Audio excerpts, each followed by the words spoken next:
안녕하세요. 저는 지방에서 사는 30대 후반의 여성입니다. 여러분은 하루에 물을 몇 잔 마시나요? 저는 원래 물을 거의 마시지 않았는데 물을 적당히 마시면 건강에 좋다고 해서 하루에 8잔씩은 꼭 마시려고 해요. 그런데 이 물도 너무 과하게 마시면 몸에 좋지 않다고 합니다. 물을 너무 많이 마시면 몸속의 수분과 염분의 양이 균형을 잃어 오히려 탈수 증상이 생긴다고 해요. 그래서 아무리 물을 마시는 것이 좋다고 해도 적당량만 마셔야 건강해질 수 있습니다. 저는 우리의 삶도 마찬가지라고 생각해요.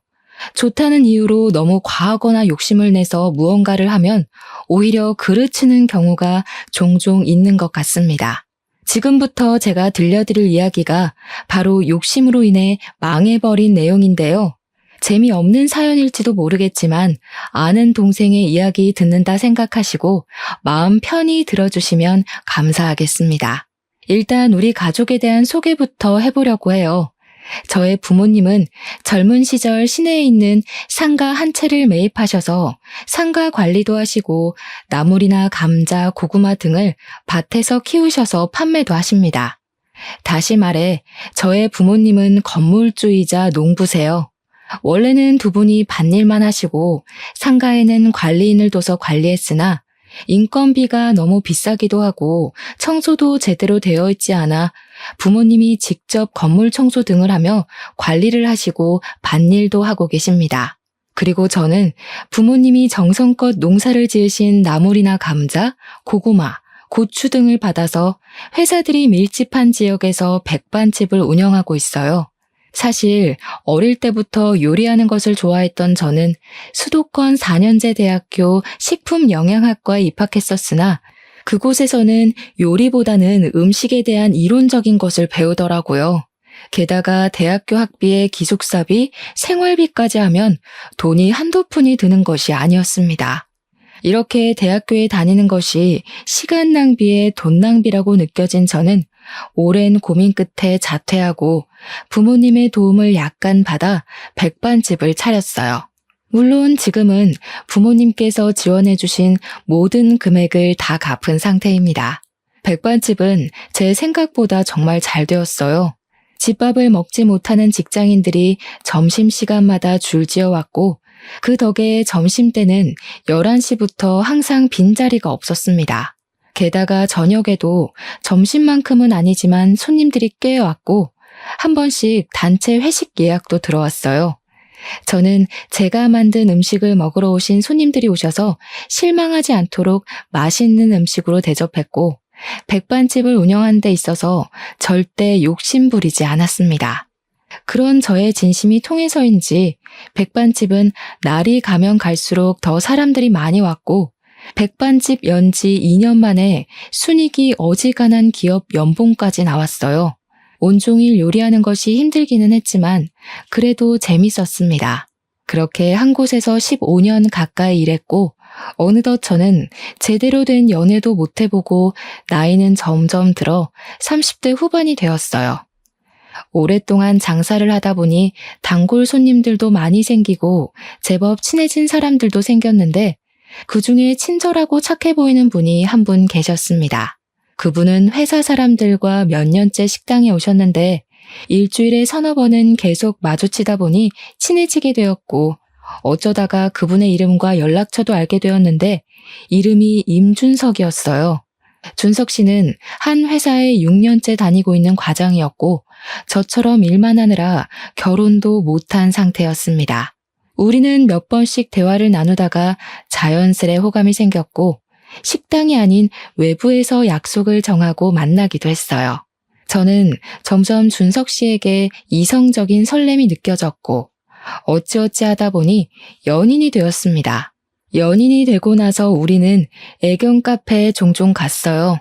둘 다 강아지를 정말 좋아했으나 저도 그렇고 준석 씨도 그렇고 일하느라 바빠 강아지를 키울 자신은 없었습니다.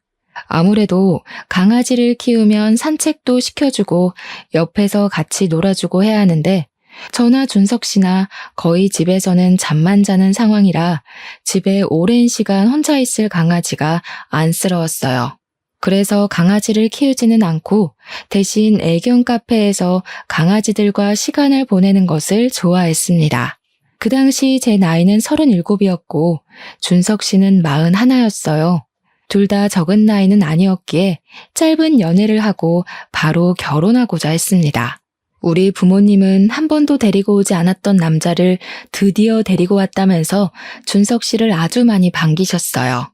이어서 준석 씨 집에 갔는데 준석 씨의 아버지는 10년 정도 전에 돌아가셨고 어머니만 계셨습니다.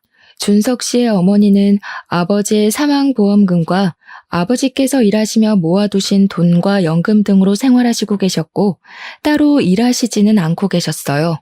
첫인사를 드리러 갔을 때 준석 씨의 어머니께서는 저를 좋아하시지도 그렇다고 싫어하시지도 않으셨습니다. 준석 씨가 엄마가 조금 낯가림이 심하시다고 해서 저는 그냥 그러려니 하고 말았어요. 그 뒤로 우리는 바로 결혼 준비를 했습니다.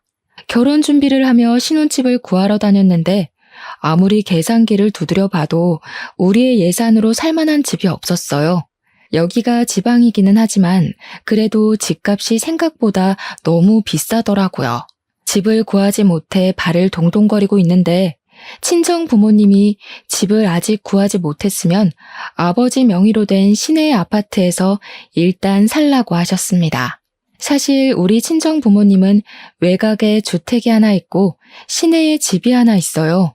봄, 여름, 가을에는 밭일도 해야 해서 외곽 주택에서 주로 계시고 겨울에는 밭일이 없으니 시내 아파트에서 생활하셨거든요.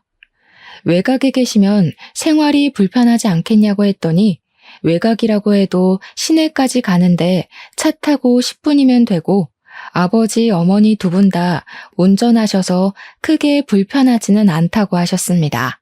그렇게 친정 부모님의 도움으로 우리는 신혼집을 쉽게 구할 수 있었어요.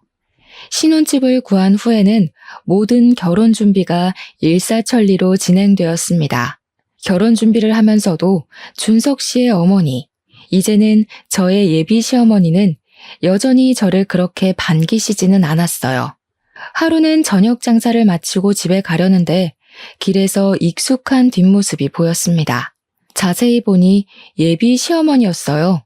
저는 반갑게 아는 척을 하려고 했는데 진지하게 누군가와 통화 중이시더라고요. 그날은 회식 예약이 있어서 늦게 끝났고 평일인데다가 지방이라서 밤에 사람이 그다지 많이 없었습니다. 그래서 예비 시어머니의 통화 내용이 꽤 선명하게 들렸어요. 예비 시어머니는 아들이 이번에 결혼하기는 하는데 고졸 출신의 밥집 하는 여자를 데리고 와서 마음에 안 든다는 식으로 말씀하셨습니다. 준석이가 지금 나이가 40이 넘기도 했고 친정에서 아파트를 해줘서 일단 결혼을 시키기는 하는데 친정도 아파트 아니면 그냥 밭농사나 지으며 사는 것 같고 아무튼 너무 마음에 안 든다고 하시며 속상하다고 울먹이셨어요. 그 소리를 들으니 저는 어안이 벙벙했습니다. 솔직히 저는 예비 시어머니에게 부모님이 건물을 갖고 계신 것을 말씀드리고 싶었지만 친정 부모님은 건물을 갖고 있다는 사실을 알리는 것을 굉장히 쑥스러워 하셨어요. 부끄러울 일은 아니지만 그냥 돈 자랑하는 것 같아서 말하기 싫다고 하셨거든요. 부모님이 그렇게 확고하시고 그 건물이 제 건물도 아닌데 제가 함부로 떠드는 건 아닌 것 같아서 굳이 예비 남편과 예비 시어머니에게 이야기하지 않고 있었습니다. 예비 시어머니가 우리 집에 대해 잘못 생각을 하고 계신 것 같았지만 그래도 예비 시어머니가 걱정하시는 것만큼 우리 집이 못 사는 것은 아니기에 같이 살아가면서 오해를 풀어드려야겠다고 생각했어요. 무엇보다 제가 오랜 시간 밥집을 하면서 좋은 손님도 많이 봤지만 별의별 무례한 손님들도 다 만나봤기에 사람을 대하는 것만큼은 나름대로 자신 있었습니다. 그래서 예비 시어머니의 마음은 결혼 후 차차 돌려야겠다고 했어요. 그 뒤로 우리는 별 문제 없이 결혼식을 올리고 진짜 부부가 되었습니다. 결혼 후 한 달 정도 지났을까요? 남편이 다니던 회사가 1년 후에 다른 지역으로 옮긴다고 했습니다. 그런데 그 지역은 태어나서 한 번도 가보지 않았던 곳이었어요. 남편은 그동안 회사에 다니면서 스트레스를 정말 많이 받고 있었기에 굳이 그 지역으로 이사하면서까지 회사에 다니고 싶지 않다고 했습니다. 저도 잘 되던 백반집을 두고 남편 따라 다른 지역에서 새로 시작하기는 싫었어요. 그래서 남편은 회사를 관두게 되었습니다. 남편이 회사를 마지막으로 출근한 날, 저는 평소처럼 백반집에 나와 음식을 준비하느라 바쁜데 시어머니한테 전화가 왔어요. 음식 준비하느라 바쁘니? 우리 준석이 오늘이 마지막 출근 날이지? 준석이 그동안 그 회사 다니면서 마음고생 정말 많이 했다. 준석이가 이제 돈을 못 벌어도 그래도 가장은 가장이야. 너는 돈 벌고 준석이는 돈 못 번다고 너희 집 가장인 준석이 무시하면 안 된다. 알겠지? 아무리 그래도 준석이 밥도 잘 챙겨주고 해야 해. 이래서 결혼하면 사람이 잘 들어와야 하는데 아무튼 바빠 보이니 전화 끊어마. 시어머니는 제가 혹시라도 남편이 돈을 벌지 못해 구박할까봐 걱정돼서 전화하셨습니다. 저는 시어머니의 전화가 그다지 좋지 않았지만 그 당시 음식 준비하느라 바빠서 대충 대답하고 끊었어요. 그 뒤로 남편은 다른 회사를 바로 구할 수 있을 것으로 생각했지만 아무래도 지역이 소도시여서 그런지 생각보다 괜찮은 일자리가 나오지 않았습니다. 더는 좋은 회사를 들어갈 수 없겠다고 생각한 남편은 오랜 고민 끝에 호프집을 한번 열어보고 싶다고 했어요. 그래서 남편이 받은 퇴직금과 그동안 모았던 돈들을 탈탈 털어 호프집을 차렸습니다. 그런데 생각지도 못한 문제가 생겼어요. 코로나가 전국적으로 확산하여 확산 방지 차원으로 나라에서 심야 영업시간을 제한해버렸습니다. 호프집은 어찌 보면 밤 9시부터 시작인데 9시부터 문을 닫으라고 하니 호프집이 운영될 턱이 있나요? 결국 1년 뒤에 큰맘 먹고 열었던 호프집이 망해버렸습니다. 호프집이 문을 닫고 남편은 다시 백수가 되었고 저는 여전히 백반집을 운영하고 있었어요. 하루는 주말에 집에서 쉬고 있는데 시어머니가 다짜고짜 집에 찾아왔습니다. 에이, 이 집에 멍청한 년 들어와서 제대로 되는 일이 없어. 이제 우리 아들 어찌할 거니? 갑자기 오셔서 그게 무슨 소리세요? 내가 답답해서 그런다. 우리 준석이 너랑 결혼하기 전에는 이 지역에 흔치 않은 수도권 대학 졸업자였어. 게다가 좋은 기업 다니며 적지 않은 월급 받으며 잘 살았는데 고졸에 밥집 하는 너 만난 이후로 제대로 되는 것이 없어. 에휴, 잘 다니던 회사가 갑자기 다른 지역으로 이사를 하질 않나. 호프집도 쫄딱 망해버리지 않나. 내가 요새 니들 생각하면 걱정돼서 잠이 안 와, 잠이. 엄마, 그런 이야기 하지 마. 니네 백반집에서 열심히 일하고 있는데 그런 이야기하면 어떡해. 제가 고졸에 백반집 하는 것 맞기는 하는데요. 그런다고 제가 어머니한테 이런 소리 들을 이유는 없다고 생각해요. 말씀이 너무 심하신 것 같아요.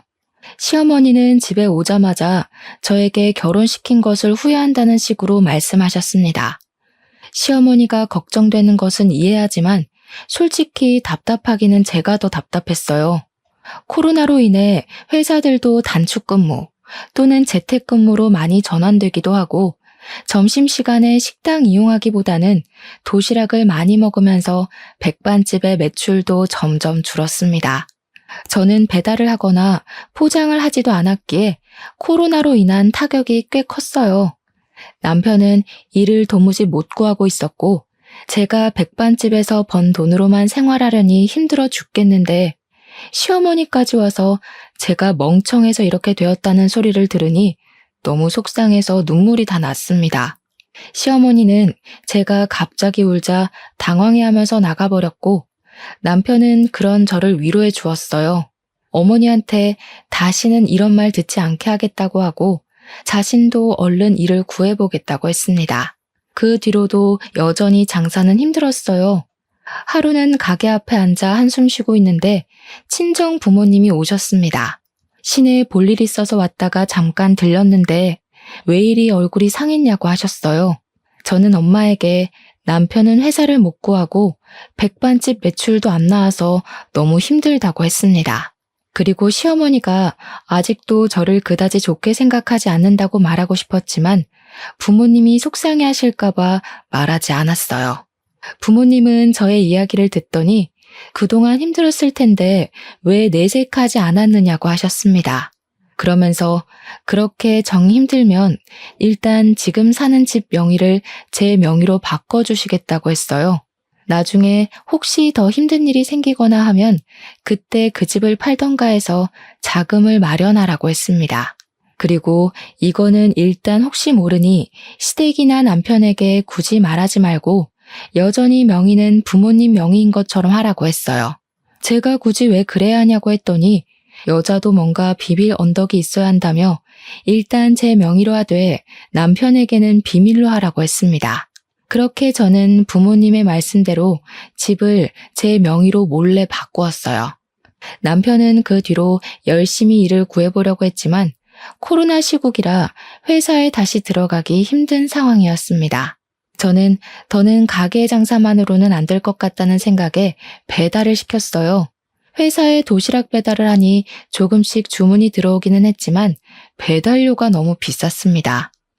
그래서 남편에게 당장은 일하지 않으니 점심시간만이라도 배달을 도와달라니까 대졸 출신인 내가 어떻게 배달을 하러 다니냐며 싫다고 했어요.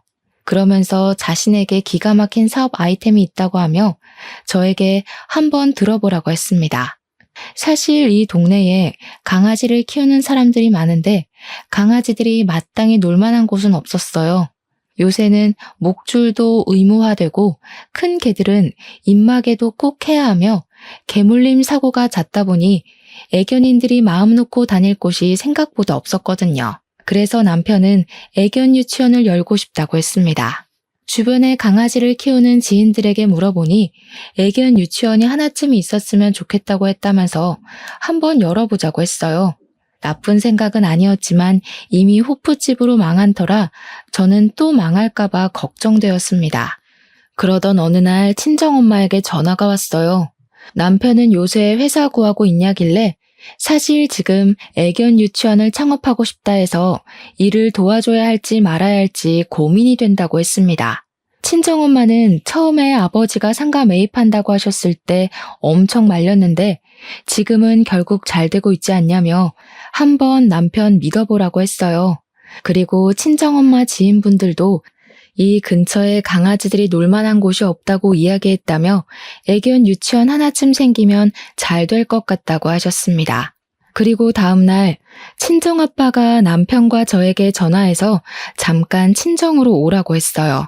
친정아빠는 남편에게 애견 유치원 차릴 생각이 있다고 하던데 어떤 식으로 할 건지 한번 이야기해 보라고 하셨습니다. 친정아빠가 사실 지금은 사업을 안 하시지만 젊을 때는 사업을 크게 하셔서 안목이 꽤 좋으시거든요. 건강상의 문제로 회사를 친척에게 넘기고 지방으로 내려오기는 했지만 그때 사업으로 번 돈으로 이곳에 주택과 아파트 그리고 상가를 사신 것입니다. 친정아빠는 남편의 사업 계획을 들어보시고는 가능성이 있다고 생각하셨는지 돈을 빌려줄 테니 한번 해보라고 하셨어요. 그러면서 유동인구가 많은 상가의 건물주가 아빠와 호영호재하는 분이라면서 상가 한 곳을 소개해 주셨습니다.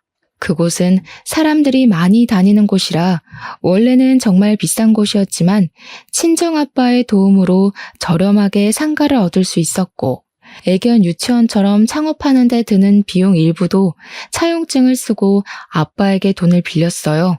반면 시댁에서는 애견 유치원 창업한다고 말씀드리니 지원해줄 수 있는 돈이 없으니 알아서 잘해보라고만 하셨습니다. 남편은 친정의 적극적인 도움으로 애견 유치원을 열었어요. 평일에는 애견 유치원으로 운영했고 주말이나 공휴일에는 낮에만 애견 카페를 운영했습니다.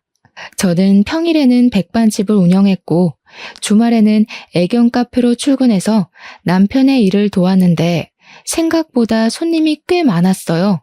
다행히 백반집도 서서히 식당에 손님들이 다시 찾아왔고 배달을 시작하면서 다시 예전만큼의 매출이 나왔습니다. 그렇게 백반집, 애견 유치원 모두 안정이 되어 가던 어느 날씨 좋은 날 주말이었어요. 남편은 카페 운영하는데 필요한 소모품이 없어서 사러 나갔고, 저 혼자 애견 카페에서 일하는데 시어머니가 오셨습니다. 너는 어떻게 카페를 열었는데 시애미한테 한 번을 오라는 소리를 안 하니? 역시 밥집 하는 무식한 것이라 그런지 생각도 없고 예의범절도 없고. 그동안 바빠서 연락 못 드렸어요. 평일에는 제가 운영하는 백반집 일하고 주말에는 보시다시피 요새 손님이 많이 와서 정신없네요. 난 솔직히 네가 있어서 여기도 호프집처럼 망하면 어쩌나 걱정했는데 그나마 여기는 좀 잘 되나 보다. 하긴 우리 준석이가 좀 똑똑하긴 하지. 준석이가 너같이 고졸에 밥집이나 겨우 하는 멍청한 애를 마누라로 들이지만 않았어도 더 크게 성장했을 텐데 말이야. 시어머니는 여전히 제가 고졸에 밥집 하는 멍청한 애라고 하며 저에게 싫은 소리를 하셨습니다. 그때 남편이 카페 물건을 사서 돌아왔고 남편 역시 시어머니가 저에게 뭐라고 하는 것을 다 들었어요. 엄마 왔어? 엄마, 우리 미네 좀 예뻐해줘. 미네가 없었으면 이 주말에 나 혼자 이 일 다 했어야 했다고. 미네 도움으로 내가 이만큼이나 성공한 거야. 미네 도움은 무슨. 여기 차리는데 제가 도움될 게 뭐가 있다고. 아니, 백반 고작 6,000원, 7,000원짜리 팔아서 뭐 입에 풀칠이나 하겠니? 다 우리 아들이 똑똑하고 사업 수완이 좋아서 이렇게 한 거지. 안 그래? 말씀이 좀 심하시네요. 사실 어머니, 이 애견 유치원이요? 엄마 덥지? 저기 앉아 계셔. 내가 얼른 맛있는 음료수 하나 대령하겠습니다. 제가 이곳 친정아빠의 도움으로 열었다고 이야기하려 했는데 남편이 시어머니를 카페 창가 쪽으로 데리고 갔습니다. 가만히 생각해보니 남편이 시어머니에게 친정아빠의 도움을 받았다는 것을 말하지 않은 듯 했어요. 사실 저는 시어머니가 저를 좋게 봐주지 않아서 시어머니와 직접 연락하는 것을 최대한 피했었기에 시어머니에게 애견 유치원을 어떻게 열 수 있게 되었는지 말할 기회가 없었습니다. 당연히 남편은 시어머니에게 말했을 것으로 생각했는데 그게 아니었어요.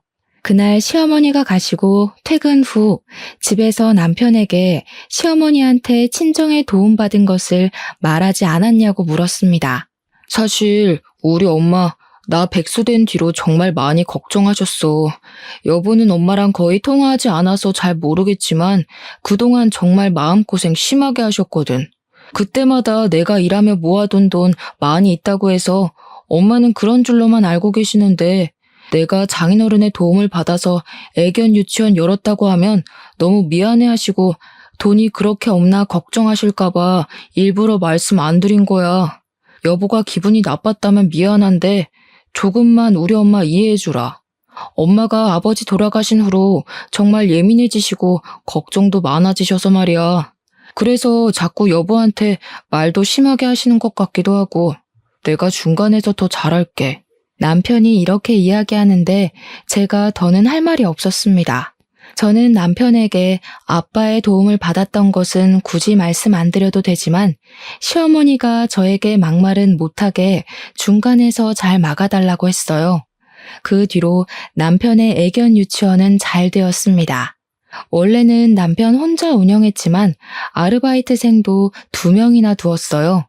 아르바이트생을 둔 뒤로도 매출이 쭉쭉 올랐고 백반집 매출과 남편의 애견 유치원 매출을 합치면 적지 않은 돈을 벌었습니다. 사업에 재미를 본 남편은 이어서 애견 유치원을 체인점으로 내고 싶다고 했어요. 저는 사실 체인점은 아니라는 생각이 들었습니다. 음식점도 하나만 있을 때는 잘 되다가도 2호점, 3호점이 생기면 맛이 변하고 손님도 뚝 끊기는 경우가 허다하잖아요. 물론 애견 유치원은 음식점은 아니라 다를 수도 있으나 저는 지금의 애견 유치원 하나만으로도 앞으로 우리가 먹고 사는데 지장이 없다고 생각했습니다. 또한 남편만 일하는 게 아니라 저도 백반집을 운영하고 있잖아요. 솔직히 남편도 힘들겠지만 저도 평일에는 백반집, 주말에는 애견 카페 운영하느라 너무 피곤하고 힘들었습니다. 그런데 2호점, 3호점까지 내면 아르바이트생들을 더 고용한다고 해도 분명히 힘들 것이 아니겠어요? 그래서 저는 체인점을 내고 싶다는 남편을 말렸습니다. 하지만 남편은 끝까지 체인점을 내자고 했고 상가 자리를 알아보러 이 사람 저 사람들을 만나러 다녔어요. 그러던 어느 날이었습니다. 백반집에 필요한 재료를 사러 마트에 다녀오는 길이었어요. 마트에서 장보고 주차장에 갔는데 고급 외제차 한 대가 있었습니다. 근데 그 차에서 시어머니가 운전해서 내리는 거예요. 저는 시어머니한테 가서 인사를 한 뒤 차가 언제 바뀌었냐고 물었습니다. 시어머니는 저를 이해 못하겠다는 표정으로 이번에 아들이 뽑아줬는데 못 들었냐고 했어요. 저는 남편한테 들은 적 없다고 했습니다. 그래? 우리 준석이가 얼마나 너 눈치를 보고 살면 이런 것도 말 안 하겠니? 너 괜히 집에 가서 우리 준석이한테 뭐라고 하지 마라. 알겠니? 시어머니는 빨리 가야 한다며 후다닥 가버렸고 저는 남편이 도대체 어디서 돈이 나서 저렇게 비싼 차를 샀는지 궁금했습니다. 그러다가 얼마 전 적금이 만기되었다는 것이 떠올랐고 혹시 그 적금 부었던 돈으로 산 것이 아닐까 하는 생각이 들었어요. 사실 우리는 각자 번 돈의 70%는 공동생활비 겸 부부생활비로 쓰고 30%만 개인의 용돈으로 사용했어요. 그래서 그 70% 안에서 같이 적금을 했는데 사실 남편이 거의 백수였다가 이제야 수입이 생긴 것이기 때문에 거의 제 돈이었어요. 그리고 돈 관리는 남편이 했는데 그 이유가 원래 처음에는 제가 돈 관리를 했으나 백반집 일로 바쁘고 원래 성격이 그다지 꼼꼼하지는 못해서 공과금 납부 기한을 몇 번 놓쳤었거든요. 그래서 저보다는 더 꼼꼼한 남편이 통장 관리를 했습니다. 저는 그날 퇴근 후 집에 와서 남편에게 적금 받은 돈 어떻게 했냐고 물었어요. 남편이 적금 받은 돈이 하나도 없다며 얼버무리길래 다 어디에 갔냐고 물으니 제 예상대로 적금 만기된 돈에 우리 생활비 조금 보태서 시어머니의 외제차를 샀더라고요. 자동차가 한두 푼도 아니고 큰 돈이 들어가는데 당연히 이야기해야 하는 것 아닌가요? 게다가 거의 제 돈이 들어간 적금 통장으로 샀다니 너무 어이가 없었습니다. 그게 말이 돼? 아니 어떻게 그 돈으로 어머니 차를 바꿀 수가 있어? 그래, 100번 양보해서 어머니 차 바꿔드릴 수도 있어. 하지만 자동차가 한두 푼도 아닌데 당연히 사기 전에 진작 말을 해야 했던 거 아니야? 나중에 말하려고 했어. 그런데 네가 백반집 일에 애견 카페에 바빠 보여서 말을 못한 것뿐이야. 그리고 내가 뭐 유흥비로 그 돈을 쓴 것도 아닌데 이게 이렇게까지 화낼 일이야? 뭐? 야, 그 적금 거의 다 내 돈으로 채운 거야. 너 회사 관두고 수입 없을 때 내가 꼬박꼬박 적금 부은 거라고. 엄밀히 말하면 그 통장의 90%는 내가 번 돈인데 그 돈을 사용하는데 이렇게 네 맘대로 쓰면 되냐? 네가 돈 더 많이 벌었다고 유세했더니 우리 엄마한테 돈 좀 쓰는 게 그렇게 아까워? 엄마 차가 하도 낡고 고장나서 하나 뽑아드렸다. 이게 그렇게 욕먹을 일이야? 어머니가 필요하시면 돈 좀 쓸 수 있어. 그런데 이렇게나 큰 돈이 나갔으면 당연히 함께 상의해야 하는 거 아니야? 네가 이렇게까지 효자일 줄 몰랐네. 남자들은 결혼하면 다 효자 된다더니 그 말이 딱 맞네. 아주 딱 맞아. 지금 비꼬니? 난 도대체 네가 왜 이렇게 화내는지 모르겠어. 나 바람 좀 쐬고 올게. 남편은 저와 대화를 나누다가 집을 나가버렸고 그날 밤 남편은 집에 들어오지 않았습니다. 다음 날 남편은 집에 들어왔지만 우리는 그 뒤로 며칠 동안 말을 하지 않았어요. 그러다가 주말이 되었고 저는 당연히 애견 카페에도 가지 않았습니다. 그리고 일요일 저녁, 대충 저녁을 먹고 자려는데 남편이 할 말 있다고 하며 저를 불렀어요. 무슨 말 하려나 싶어 앉아보니 자기가 생각이 짧았다고 미안하다고 했습니다. 솔직히 장인어른 장모님은 두 분이 살고 계시지만 자기 엄마는 혼자 계셔서 더 안타까웠다고 하며 그런 마음 때문에 이런 일을 저질렀다고 했어요. 그러면서 다음에 혹시라도 또 이런 일 생기면 꼭 말하겠다고 했습니다. 저는 남편에게 알겠다고 하며 다시 또 이렇게 비싼 것을 살 일이 있으면 먼저 말을 해달라고 했어요. 그 뒤로 우리는 다시 평소처럼 잘 지내기는 했으나 솔직히 내 마음은 예전처럼 편하지만은 않았습니다. 남편에 대한 신뢰를 잃었고, 솔직히 남편이 통장 관리를 하고 애견 유치원의 실제 매출액을 모르기에 정말 70%를 공동생활비로 내는 것인지 아니면 일부만 내는 것인지에 대해 확인할 길이 없었어요. 그렇게 시간이 흘러 시어머니의 환갑이 왔습니다. 일반 생신도 아닌 환갑이었고, 좋든 싫든 저는 그분의 며느리이니 우리 집에서 생신상을 직접 차리기로 했어요. 다행히 시어머니는 아주 저의 생신상을 만족해 하셨습니다. 시어머니는 음식을 다 드신 후 아주 조심스럽게 갖고 싶은 것이 있다고 하셨어요. 얘들아, 요새 온몸이 쑤시는 것이 너무 힘들단다. 저번에 친구 집에 가서 안마의자를 했는데 정말 너무 시원하고 좋던데 혹시 안마의자 하나 사줄 수 있겠니? 너희 둘 다 요새 잘 벌잖아. 남들은 같이 해외여행 가고 한다던데 나는 너희들 바쁘니 그건 바라지도 않는다. 다만 안마의자 하나만 사줘. 시어머니는 우리에게 환갑 선물로 안마의자를 사달라고 하셨습니다. 솔직히 우리 부모님은 저에게 생신 때조차 뭐가 필요하다는 말씀을 하신 적이 없으셨는데 시어머니는 안마의자를 사달라고 하시는 이 상황이 조금 이해가 가지는 않았어요. 그래도 우리가 여건이 되기는 하고 다른 날도 아니고 환갑이니 좋은 마음으로 안마의자를 사드리기로 했습니다. 그리고 몇 개월이 지났어요. 백반집에서 저녁 장사 준비로 정신없이 식재료를 손질하고 있는데 남편이 식당으로 찾아왔습니다. 남편은 저에게 아르바이트생들 월급을 줘야 하는데 돈이 없다며 조금 도와달라고 했어요. 저는 분명 애견 유치원에서도 나오는 매출이 있는데 지금 무슨 소리냐고 물었습니다. 2호점, 3호점 낸다고 사람들 만나서 접대비 내고 했더니 지금 마이너스야. 지금 당장 아르바이트생들 월급도 주고 상가 관리비도 내야 하고 돈 나갈 것이 너무 많은데 이를 어쩌지? 그동안 모아둔 돈 있으면 한 번만 좀 도와주면 안 될까? 뭐? 아니 아무리 그래도 월급이나 관리비는 빼놓고 돈을 썼어야지. 그런데 그게 얼마나 된다고 마이너스까지 돼?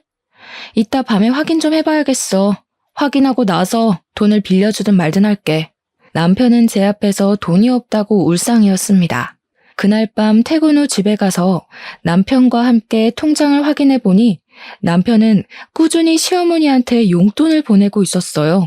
게다가 체인점을 오픈한다고 사람들을 만나서 모든 밥값을 다 남편이 내고 있었습니다. 저는 남편에게 네 사업 유지하는데 메꿔줄 돈 없다고 했고 남편은 그럼 친정에서 빌려서라도 돈 좀 구해달라고 했어요. 당당하게 돈을 요구하는 남편의 태도에 기가 막혀서 저는 절대 돈을 안 줄 것이라고 단호히 거절했습니다. 사실 아빠는 그동안 밭농사로 재배한 나물들이나 고구마, 감자 같은 것들을 파셔서 돈을 모아오셨는데 이번에 아빠 명의의 밭을 하나 팔아서 그동안 모으신 돈과 합쳐서 건물 하나를 더 사셨어요. 그 건물이 바로 남편이 운영하는 애견 유치원 건물이었고 아빠는 사위가 애견 유치원을 하고 있으니 월세를 엄청 싸게 주려고 했습니다. 솔직히 아빠가 애견 유치원 열 때도 많이 도와주셨고 이번에도 월세를 확 깎아주신다고 하는데 저도 염치가 있지 어떻게 아빠한테 더 돈을 달라고 합니까? 당연히 못하겠다고 했어요. 그랬더니 남편은 그럼 이 집 팔고 시댁에 들어가자고 하길래 지금 무슨 말을 하느냐고 했습니다. 저번에 너네 부모님이랑 너랑 백반집에서 이야기하는 거 다 들었어. 애견 유치원 열기 전에 이 집 네 명의로 바꿔주셨잖아. 아니야? 그러면서 나한테는 말 한마디 안 하고 내가 우리 엄마 차 바꿔주니까 그거 가지고 색 난리냐? 솔직히 엄밀히 따지면 너도 날 속인 거 아니야? 내가 속인 거 다 용서해 줄 테니까 이 집 팔아서 그 돈으로 급한 불 해결하고 체인점도 만들자. 그렇게 할 수 있지? 그게 말이 된다고 생각해? 솔직히 이 집 부모님이 열심히 일해서 모은 돈으로 마련하신 집이야. 그런 집을 어떻게 그렇게 넙죽 받아 처먹을 생각을 해? 사람이 양심이 있어야지. 남편과 저는 그날 대판 싸우고 그 뒤로 우리는 서로의 의견을 굽히지 않아 숨막히는 냉전 상태가 되었습니다. 그렇게 일주일 정도가 지났어요. 그날은 우리 엄마 생신이었고 다음 날이 시아버지 제삿날이었습니다. 저는 엄마 생신상을 우리 집에서 차리고 다음날 시아버지 제사를 준비하기로 했어요. 남편도 엄마 생신이니 오라니까 일하느라 바쁘다고 안 온다고 했습니다. 저 역시 남편에게 아직 화가 풀리지 않아서 혼자 부모님을 집에 모시고 생신상을 차리고 있었어요. 한창 정신없이 준비하는데 누가 집 대문을 열어 나가보니 남편과 시어머니가 있었습니다. 준석이가 말해줘서 알았다. 결혼하면 친정은 이제 남이지 무슨 집에서 생신상을 차려? 그리고 남자가 사업을 한다는데 여윳돈이 있으면 좀 보태줘야지.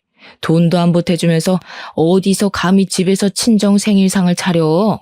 시어머니는 집에 신발도 벗지 않고 들어오더니 제가 정성껏 준비한 엄마의 생신상을 그대로 뒤집어 엎었습니다. 그 모습을 본 부모님과 저는 정말 화가 났어요. 사돈, 지금 이게 뭐 하는 짓입니까? 어떻게 상을 이렇게 엎어요? 바깥 사돈, 잘 오셨네요. 안 그래도 물어볼 것 있었는데 요새 돈이 궁하세요?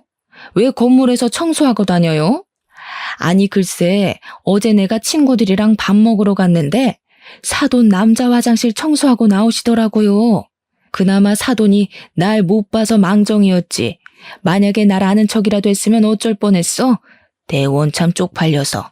건물 청소부인 친정 뭐가 잘났다고 생일상까지 거나하게 차려 돈 아깝게.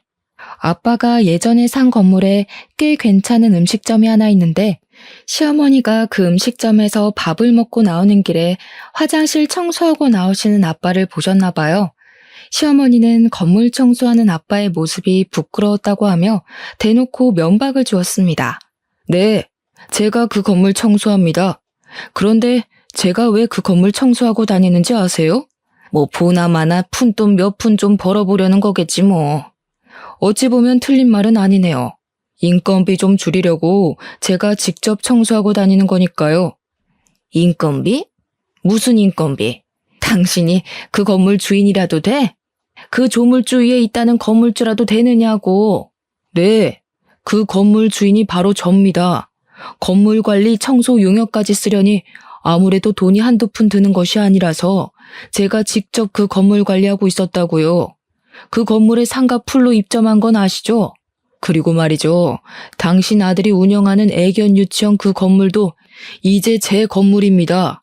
거기 건물주가 바로 나라고요. 아빠는 그동안 돈 자랑하는 것 같다며 굳이 밝히지 않았던 건물주라는 사실을 밝혔습니다. 이 말에 시어머니는 깜짝 놀라고 그 옆에 있던 남편 역시 예상치도 못한 상황에 깜짝 놀라더니 이내 표정이 밝아졌어요. 장인어른이 새로운 건물주셨어요? 미네야, 장인어른이 건물주이시니까 우리 이제 월세 걱정할 필요 없겠다. 장인어른 감사합니다. 나한테 뭐가 감사하다는 건가? 너네 엄마가 여자가 결혼하면 친정은 남이라고 하지 않았나? 즉 우리는 남남인 사이이니 내가 자네의 월세를 깎아줄 필요도 전혀 없겠지. 안 그런가? 아니, 아까 그 말은 그런 뜻이 아니고 말이 그렇다는 거죠, 말이. 그만큼 여자는 시댁에 잘해야 한다 이 뜻이지 무슨 말을 또 그렇게 고지고대로 해석하고 있어요. 그럼 그게 뭔 뜻인데요? 호의가 계속되면 권리인 줄 안다더니 그 애견 유치원 한다고 내가 지원해준 돈이 얼만데 지금 어디서 큰 소리야? 큰 소리 칠 사람이 누군데? 임서방, 자네 애견 유치원 처음 열 때 내가 준 돈 다시 다 뱉어내게. 우리는 남이니 나는 그 돈 다시 받아야겠네. 그리고 원래 자네 애견 유치원 월세는 깎아주려고 했는데 자네 엄마 말대로 친정은 남이니까 굳이 그럴 필요도 없겠어. 월세는 그대로 유지하고 처음에 지원해준 돈 다시 다 뱉어내. 한 푼도 빠짐없이 말이야. 아빠의 말에 남편과 시어머니는 열심히 머리를 굴리더니 아무리 생각해도 자신들이 불리한 조건이라는 것을 깨달았는지 말이 헛나왔다며 좋은 날 괜히 역정내지 말고 한 번만 봐달라고 했습니다. 그러나 이미 이전부터 화가 난 아빠는 매우 단호히 거절했어요. 아빠가 많이 단호하시네. 그리고 나도 할 말 있는데 솔직히 그동안 정말 참고 살았는데 버는 족족 시댁에다가 다 갖다 바치는 너랑은 도무지 못 살겠다. 우리도 여기서 갈라서자. 나는 일단 우리 엄마 생일 파티하러 친정 갔다가 일주일 뒤에 올 테니까 이 집에 있는 네 짐들 다 정리해놔. 일주일 후에도 짐들 정리 안 돼 있으면 다 버려버린다. 여기 이 집 내 명의인 거 알지? 참, 그리고 저기 부엌도 좀 정리하고. 저는 일주일의 기한을 주고 짐 다 빼라고 하고 이혼하자고 했습니다. 그리고 일주일 뒤 저는 이혼 서류를 들고 다시 집에 갔어요. 남편은 집에 없었고 남편의 짐이 다 아직 집에 있길래 직접 캐리어에 넣어서 시댁에다가 이혼 서류와 함께 퀵으로 보내버렸습니다. 이걸 본 시어머니가 저에게 전화했어요. 세아가, 그동안 내가 너한테 고졸에 밥집 한다고 무시해서 속상해했지? 미안해. 네가 너무 잘 나가서 혹시라도 우리 아들이 기죽어서 살까봐 그랬던 거야. 나 사실 네가 정말 너무 대단하다고 느꼈다. 그러니까 대단한 우리 며느님이 바깥 사돈 설득 좀 시켜줘봐. 바깥 사돈이 월세도 기존보다 2배로 올려버리고 애견 유치원 열 때 빌려준 돈을 다 뱉어내라는데 우리가 그 돈을 어떻게 구하니? 그러든 말든 제가 알 바 아니죠. 저와 남편 이제는 이혼할 건데요. 아무튼 길게 통화할 것도 없고 이혼 서류 작성해서 법원 앞에서 보자고 전해주세요. 전화 끊습니다. 시어머니와 전화를 끊고 나니 남편이 집으로 왔습니다. 남편은 저에게 어떻게 이혼 서류까지 내밀 수가 있냐고 화를 내며 따져댔어요. 돈 버는 족족 나 몰래 시댁에다가 다 갖다 바치고 그 돈 모자라 너네 엄마는 우리 부모님한테 막말까지 했어. 게다가 그동안 네가 생활비를 제대로 내기라도 했니? 알아보니까 이런 것도 다 이혼 사유더라. 만약에 이혼 소송이라도 가면 너는 유책 배우자가 돼서 위자료까지 내야 하는데 감당할 수 있겠어? 나는 너랑은 절대 다시 합칠 생각 없으니까 머리 잘 굴려서 생각해봐. 뭐가 더 좋을지. 남편은 한동안 아무 말도 하지 못하더니 결국 시댁으로 갔습니다. 그리고 며칠 뒤 우리는 법원에 이혼 서류를 제출하고 숙려 기간 후 이혼하게 되었어요. 그 후 전 남편은 아빠의 독촉에 시댁집과 애견 유치원을 팔고 아빠가 주셨던 돈을 다 다시 돌려주었습니다. 그리고 전 남편과 전 시어머니는 단칸방에서 일용직으로 일하며 먹고 산다고 해요. 이렇게 저는 늦은 나이에 겨우 결혼했지만 이혼하고 다시 혼자가 되었습니다. 이번에 이 일을 겪으면서 느낀 점이 하나 있는데 그것은 바로 사람이 욕심을 부리면 그 욕심으로 인해 화를 당한다는 점이에요.